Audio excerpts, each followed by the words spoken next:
Hey, what's up guys, I'm Nizio Cole, and the mod menu for Watch Dogs Legion is finally released. Last year I did a video on the mod menu for Watch Dogs 2, and now Nomad Group, the same developers that made that script hook, have come back to create one for Legion. So let's get into it. So once you go and download the script hook and run it, the install process is pretty much the same as the one for Watch Dogs 2. Once you install it and you start up your game, you'll be greeted with kind of a startup menu. And this just has a whole bunch of like basic settings about the script hook before you launch your game. Like the first option is literally just an option for the startup menu. You can check or uncheck if you want it to show up before you start the game. There's a crash reporter, Discord rich presence, and something for the Lua scripts. And as well as those options, there's a tab for the keybinds. So default keybinds are Lua console F3, trainer menu is F4 just like the previous script hook, free cam is F7, and no clip is F6, but we'll get into that a little bit later. Now remember, this mod does disable multiplayer by default just like the previous one, and it has been officially approved and verified by Ubisoft. I'll leave a tweet by them in the description if you guys want to go check that out. So once you load into single player, there'll be a notice that pops up on your screen that lets you know that the script hook has been installed successfully.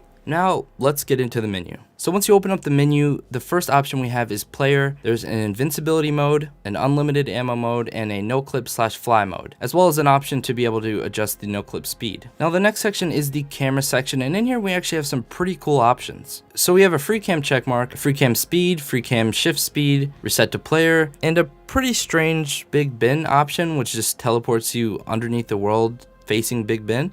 Not really sure what that's for, but the coolest thing in this menu is the cinematic submenu. So what you can basically do is set up different camera angles in different parts of the world, and you can actually animate them together and choose how long it takes to go from one camera to the other. And you can loop them, and then you can turn it into a boomerang, and I can see this being really cool for people who make cinematic videos for games or they're like video game filmmakers. So the next section is the teleport section, and this is exactly what it sounds like. You can teleport to different high profile areas on the map, and you can also print your exact coordinates out on the screen. And this is really cool because you can actually teleport to some story locations after the story mission is done, and all the assets are unloaded, but the area is still there, so it's just like an empty room. And now in the vehicle tab, you can pretty much spawn any vehicle in the game. In here, there's a warp to spawn vehicles, so that's just if you spawn a vehicle, you'll get into it automatically, checkmark. And then go into spawn, you can spawn literally everything: motorcycles, boats, all the cars and trucks, and surprisingly more drones than I realized were even in the game. Also this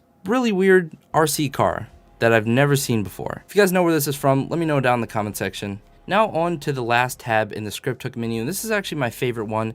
It is the environment tab. So you can pretty much go ham and do whatever you want with this. You can change the time, and you can add or subtract an hour or a minute. You can change the time scale, which is basically how fast things happen, how fast the day-night cycle is going, so you don't have to literally wait all day for the time to pass. The weather tab's got some really cool effects. There's so many weather effects in this tab. Some of them look really weird. Some of them are story specific weather states. So like certain missions turn the sky purple or have some really weird weather effects, and you can access any of them that you want. The next one we have is world spawner, and this basically is a check mark that if you uncheck it, all of the NPCs, all of the cars, everything that's moving and animated and making noise is going to be despawned from the world. It actually gets really quiet.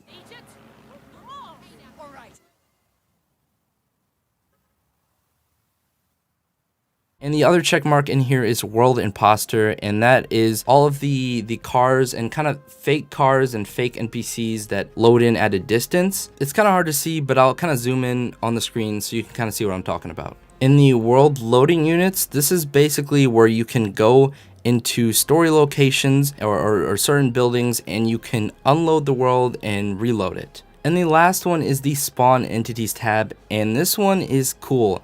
Pretty much any prop in the game, anything animated, any hackable items, any graffiti, any holograms, you can spawn with this. So yeah, that's pretty much everything in this script hook. I will have the download link to this mod menu in the description, as well as Nomad Group's Twitter to follow them for updates if you'd like, and a tutorial on how to install it. Hope you guys enjoyed this video, and I'll see you guys later. Peace.